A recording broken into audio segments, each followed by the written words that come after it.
On parle souvent de l'indépendance du Jura, mais saviez-vous qu'il existe dans le monde d'autres régions francophones qui partagent ce même désir d'indépendance?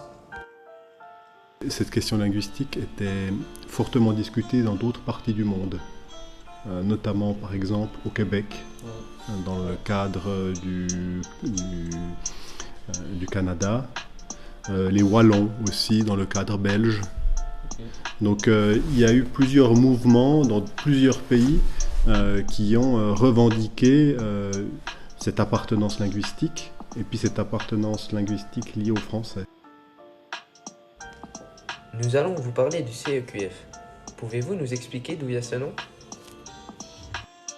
Ça s'appelle le Centre suisse sur le Québec et la francophonie, parce que justement, dans ce mouvement autonomiste jurassien, il y a eu des liens qui se sont créés avec des Québécois. Mais alors, en quoi consistent ces relations? Alors ce sont des liens de différentes natures. Il y a eu beaucoup d'artistes, musiciens qui sont venus faire des concerts dans le Jura, dans le domaine de la littérature aussi. Il y a eu des échanges, des jurassiens qui sont partis. Et puis ça s'est matérialisé en 1983 par un accord de coopération entre le canton du Jura, qui venait d'être créé, et puis la province du Québec.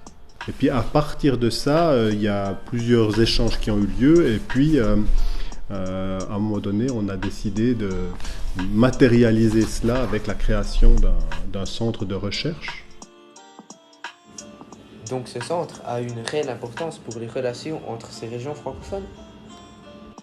Je pense que c'est quand même important, effectivement, d'avoir ces échanges, de s'ouvrir sur d'autres réalités. Alors c'est pour ça qu'on n'a pas mis que le Québec. On trouvait que ça enfermait un petit peu trop autour de deux nationalismes québécois ou de deux formes d'autonomie francophone qui se ressemblent, mais l'ouvrir aussi à la francophonie. Et la francophonie, c'est très large.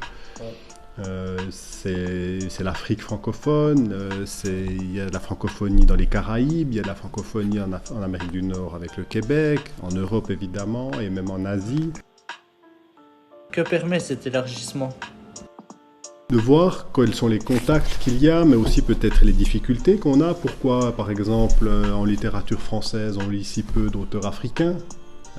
Et donc se poser ce genre de questions, ça permet aussi de voir les inégalités qu'il y a dans le monde.